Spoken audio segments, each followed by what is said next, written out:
Right, thank you so much, Pastor Tony. You actually, thank you so much. Introduction was good. Thank you, ma. And all protocols observed.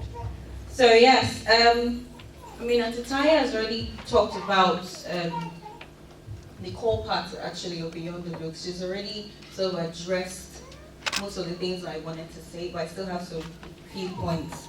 And so, as she said earlier, I would not be talking about how you should dress, how you should look. I think that's overstretched. You can check that out yourself. I will be talking about the practicality of Beyond the Looks, really.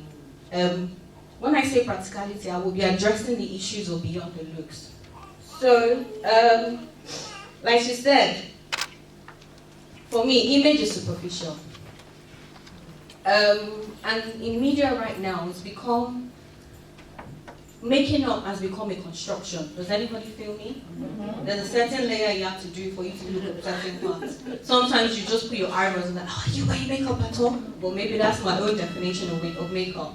So with all those things, the media has made it superficial. We all know it's superficial. To me, it is superficial. So then what else is inside of me that can that can illuminate out apart from my looks? What else? Aside from my dressing, would you just see and say, you know, I get this girl, I vibe this girl? That's exactly what it will be. And also because of the influence of media, we've sort of aspired to look a certain way. We sort of aspire to look, you know, if your eyebrows are not flick, you're probably not a young girl that knows how to do makeup. If your blush and your highlighters are not there, you're probably like, she's still learning. And because of all this, because we really focus on all these things, we just do not, we then, even looking beyond that, we then look at the if-onlys. So if only I could do this, if only I could have straight legs, if only I could have straight hair, if only I could have good teeth. And then not harness on the ones I have. Am I using them well? Am I exploiting them well? Is it working for me well? So I just want that to just sort of buzz through your mind as I go through and all I've prepared up for today. So yeah, one issue I will be talking about with Beyond the Looks is upbringing, really. And why do I say upbringing? Upbringing because we women have been brought up in a certain way that the men are not brought up this way. Does everybody get that? Yes. With upbringing, as women, imagine the roles you had when you were younger. And imagine the roles they gave to your fellow male counterparts. I mean, when I was younger, and I lived with my parents, I think everybody, my grandparents, everybody knows. So when before my uncles come home to probably come and, you know, see us and do the whole Christmas thing, the only thing I do in my house is cook. I don't know how to do anything. I can't, give me a broom now, I can't sweep floor. I probably will sweep and I'll go back. And I probably go 360 degrees. I don't know how to sweep floor. So the only thing I know how to do is cook, probably wash plates, and then wash my bathroom once a while. That's just what I know how to do. But then I noticed that each time my uncles want to come home, oh my God, the pressure is intense. I probably go on the floor and I scrub all the floors, and I scrub the wall, and I do this. It got to a point that even when I want to sell them, when I sell my grandparents, I'm like, oh, yes, ma. But then I'm like, my uncle, I'm like, yes, sir. But then it now got to a point that I have to, my grandma sort of said, you have to kneel down, you have to knock on their door, you have to. And I actually lost it. I think I was 15 when I lost it. And I said, I'm not having it. And I said to her, I said, Mommy, you're being unfair. I said, you're treating me like a second citizen in this house. And I had to tell her, sometimes you just need to tell your parents, sorry, not trying to create disrespect. Sometimes because they just don't know. Because in her mind, she thought, oh, I just wanted to make her look, that she's well brought up, she's well this. Sometimes she just has to let her know, the pressure is too much. 365 days minus the 10 days that they come home. I don't do these things. So why would you make me do 2 days before they come home? I'm already exhausted. I'm not happy. They come and just like, do you want to go to Mr. Big? Do you want to? Thank you. And I just go. What relationship is that? And then she was like, oh, I'm just telling you, you can do this. I was like, Mommy, you know what? if you're not gonna say, if you're not gonna change this, I didn't speak to her for 3 days, and then obviously she then like, okay, we're just doing it. So yeah, so that. And because of this kind of roles and the way that we've been cultured as ladies to live and know that that's our way of life, it affects our confidence. It gets to a point where you're in the same room with men and you feel like the men should talk first before you. But inside you, you know you have something you want to ask. They're just like, oh, let me just let him talk. Maybe he's going to say something I want to say. No, why don't you talk first? Why don't they look around and say, oh, it's you?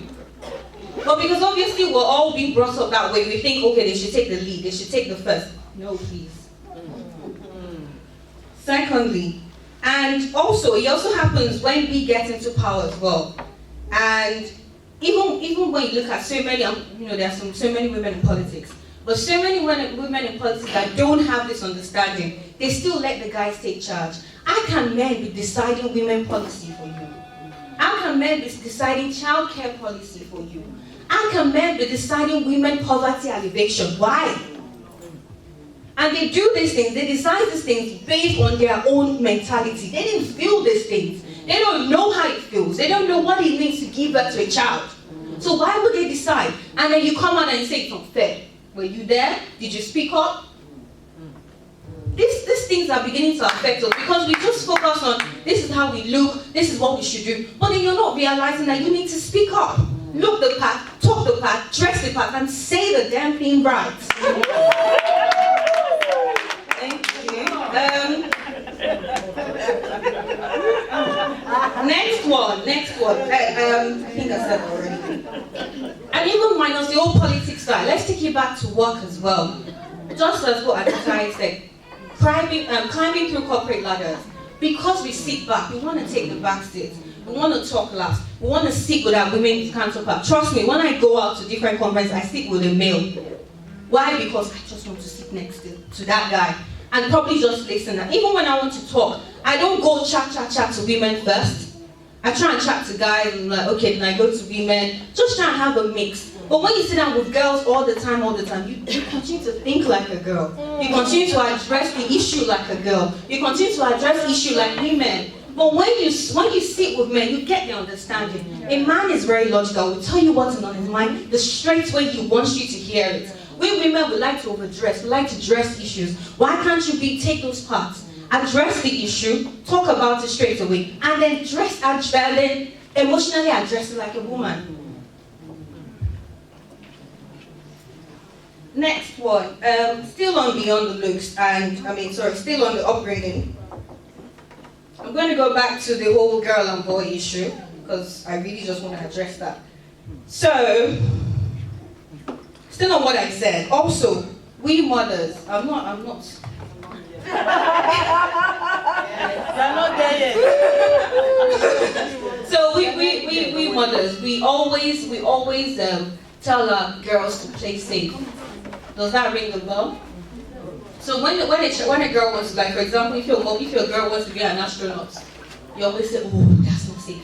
But if your son wants to be an astronaut, what do you say? Well, go for it. Why do we do that?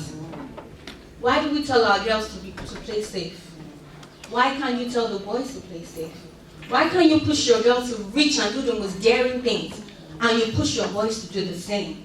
Why do you endear guys, and then you don't endear girls? You keep them in the box, and then when they're 27, you'll say, oh, is your mate that is a CEO of an investment bank. Did you endear her? Did you push her? Did you put her in a box? You don't do anything of that. It gets to a point that when a child becomes 21, you want her to start focusing on, oh, get a man. I'm not saying you can get a man. But then, do you endear her? Do you push her? Have you asked her what she wants to do? How she wants to live? But you do that for the boys. So the boys come, they bring the big checks. The boys come, they bring the big cars. And then what do your girls do? Oh, she's a mom. Is that all? Is that the achievement? Is that all her career is? Is that what you sent her school for? Come on, stop.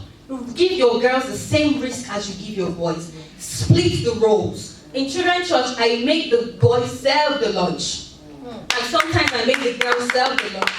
I don't segregate. I look at you equally. Your girl, so what? Next one.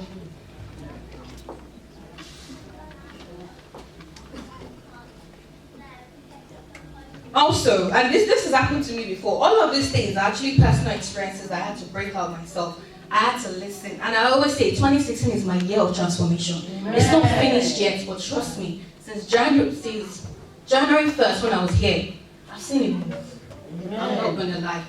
So it happens with job applications. When I started applying for graduate jobs, I was looking at the jobs that I was looking at everything wrong, everything in that job description that I could not get, that I did not have. Why didn't I look at the things that I had? I just kept on looking, oh, I don't have maths, so I'm not going to apply there. Oh, they're asking, I'm not going to apply. And I'm like, girl. And it went on and on. Different jobs, different things passed by. Because I kept on looking at the things I didn't have. And it's so bad because there was a study that was done. Girls actually, we women would do this.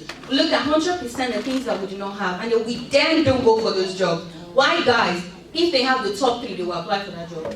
And every other thing, their confidence is just going to pull through.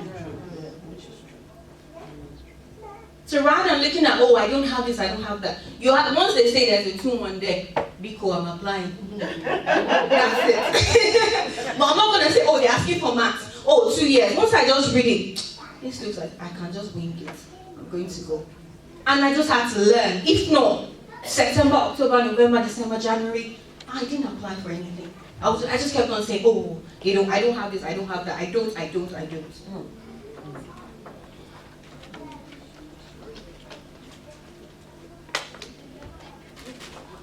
And yeah, so there's another one. 8 minutes. Okay. Just trying to go through.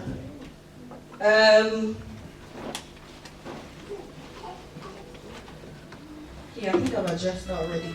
And then also, although I can say all these things on people, and people can say, oh, is she then saying that we should be overconfident? Is she then saying that we should not listen to our men? I'm not saying that. I'm not addressing anything like that, to be honest.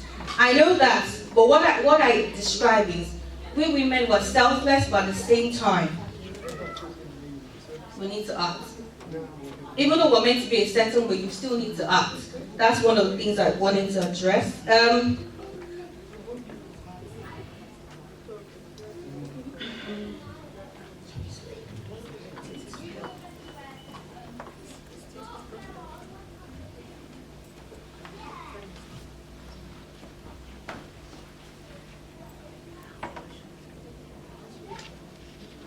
Okay, so the next thing, after talking about the assignments I set for boys and girls that differently, I'm going to go straight to what I've told myself to do because I have some quote slides I'm just going to run through. So after saying these things now, and also saying these things to myself, there are a few things I wrote down here that I've told myself to do. I said to myself, I will aspire to live a future where there will be no standard for beauty. No one holds the mantle for what is beautiful, or needing to seek approval for why I am beautiful, or how to love myself. The second one, I said I would learn to say yes to everything, because I saw so many things that just flew by. Say yes to everything. Actually, say the yes and then think about how you're going to get through it first. Don't just say no and like, oh. Third one, take risks and never be scared of failure. Be risky. You want to do this? Oh yes. You want to do this? Oh yes. I can remember when I first spoke something like this. It was at the Adasha Women's what's that? Yeah, the Adasha monthly personal development. I wasn't supposed to speak, to be honest. I think I was just talking too much, and she was like, "Yes, you're going to speak." And then I got there. I was like, "Oh, okay." So yeah, never be scared of failure. Take the risk. Go for the risk. Go for it. Because their guys are not different. To be honest, you have everything. You're a critical thinker. You think in different ways. They are logical. You can critically think in a logical way that they can't even think that way. They are straight. You are diverse. They have one hand. You have 8 hands. So why can't you use it? That's what I think. I think women, we have 8 hands and we can do different things. Next one. Undo that socialization effect of perfection, which I just said. Addressing the male and female roles. Please make it equal. And also, this is for I'm going to say something now. This is for people that are 20s, like my age. So, I have heard and I've seen some things that, older people say, and they say, oh, 20 is the new 30. They say 30 is the new 20, something like that. Or like they say things that when you're 20-something, or you're between that teenage years, they sort of say, oh, don't worry, you still have time. My dear, you don't have time. There is no time. And we need to stop telling our kids that. Stop saying, oh, you still have time. Because to be honest, what they start now is what they build on. At 25, it can be difficult to have a career, building everything what you want, because people are already on their peak already. So why tell them you still have time? Why can't they just start now? And next one. I wrote the next one. So I'm going to take my years at the moment with extreme urgency. Anything I have now, I'm going to do it well. Because in 10 years' time, I want to be relaxing. That's just what I see myself doing. Next one. Got to understand that the reason why, I've got to understand the reason why I don't gel with people that are my age. And but something inside of me is reaching for people who have what I have and who will stretch me. And this is exactly what I've talked about. Please, younger ones, if you notice that you don't gel with people your age, please don't think you're socially awkward. When I came to this country, I moved into Milton Keynes. And Milton Keynes was filled with a lot of, Ghanaian girls, Congolese girls, and the rest. And because it's such a very small city, everybody knew each other. And I was just this outcast. I was coming from Nigeria where my mother never put foundation in my face before in my life. The only thing I knew how to do was just to put perfume on my body and I was fine. So, and they had everything. And I was slightly bullied. Because obviously I didn't know anyone. Nobody knew me. I wasn't invited to parties. I was always out. I always made friends with the Asians and Asians really. They were my friends. But then because of, I understand how it feels. Because when I was then invited into a party, I think I just crashed into it one way. And the look, the gesture, the uncanny attitude, you're thinking from a fellow black woman. So if you don't gel with people that are your age, move away from people that are not your age. Move away from people that are 10 years, 20 years older than you. Because with them, they stretch you.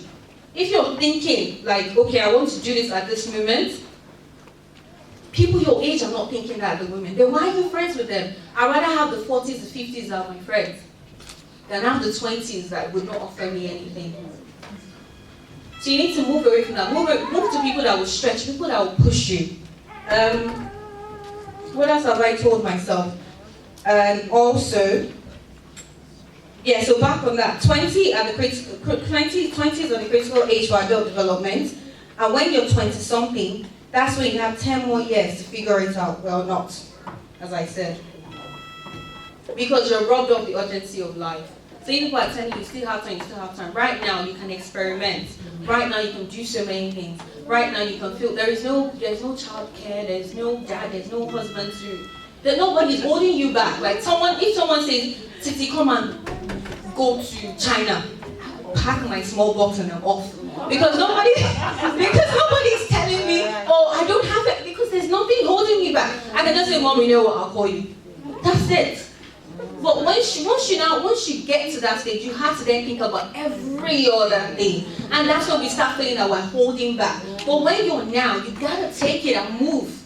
If not, it's just that you keep on just feeling that, having that feeling. Or feeling like, oh, I wish I had. You don't want to be people that you're 30 and you feel, oh, I had potentials when I was 20. That's not what you want to do.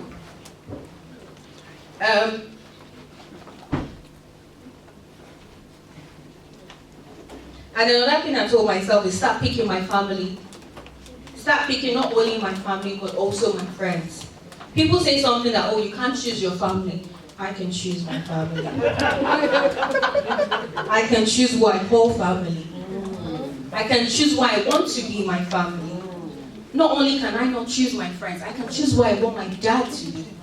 Why do I say that? Yes, I'm born in the family, oh yeah, we all share the same name, we look alike also. But you don't have to have easy access to me. I can see you maybe once a year on Christmas, please. It's the truth. Because you can have only 4 people and these people are more than family to you. So rather than if you're in a family where you feel like, you're constantly held back. I'm not saying disrespect them, but you can look for people outside that will be more than a dad and a mom to you. I'm not saying disrespect them, but you can't let them be holding you back. Why should they? Why should they constantly tell you that you're not good enough? I think the first time my uncles ever told me they're proud of me was 2 days ago when I saw my results. And I was like, and I looked at the text, I was like, oh God, should I screenshot this? But then I've gotten to a stage where you won't hold me up anymore. I don't need to have conviction over them. Now you know what? They look at me and they say, well girl, you've tried. That's what you have to do. Pick your family, not only your friends. If you have 4 people, if they are guys, make one your mom, your dad, your uncle, and your sister. And that's it, because one will actually be one will be emotional, and that can be your sister. So yes, I'm going to leave you with that. Pick your family, pick your friends, look around, survey around. It doesn't have to be immediately, you can always survey it. And Joash, so I'm just rounding up. So yeah, these are the quotes I saw when I was doing slight research. And then it says, a beautiful woman is a beautiful woman, but a beautiful woman with a brain is absolutely a lethal combination. That's what you gotta be.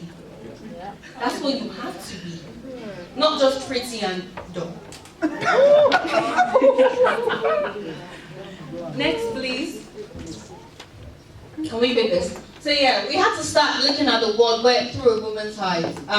How are human rights, peace, and development defined from the perspective of the lives of women? It's also important to look at the world from the perspective of the lives of diverse women, because they are not a single woman's view anymore. Then anymore than a single man's view. Exactly what I touched on. Please, next. Oh, I forgot this part. So yeah, this is a very long text actually, and I'm going to address it. I saw this on Instagram, and if anybody takes apology to it, I am very sorry. But why I brought this up is, sometimes when you ask women, address yourself, say something about yourself, everybody immediately go into family. We immediately need to go, I mean this, I mean that, I mean that. But to be honest, that doesn't really say much about you. And this is exactly what I saw. I think this woman, she did an interview in Nigeria and everything. And 75% of the time she spoke about everything, and everything was surrounding, I think probably her family, her husband and everything. And we hardly didn't even know what she's done for her career. And that interview was about the career. I'm not saying don't talk about family, I'm not saying don't talk about kids. I'm not going to tell you what to talk about, but you have to make sure there's a balance. Because it gets to a point where you being a mom doesn't get you the job, does it? Next, please. Yeah, so this one I'm going to leave you with. There are 2 types of women. You're either a goddess or a dogma. Thank you.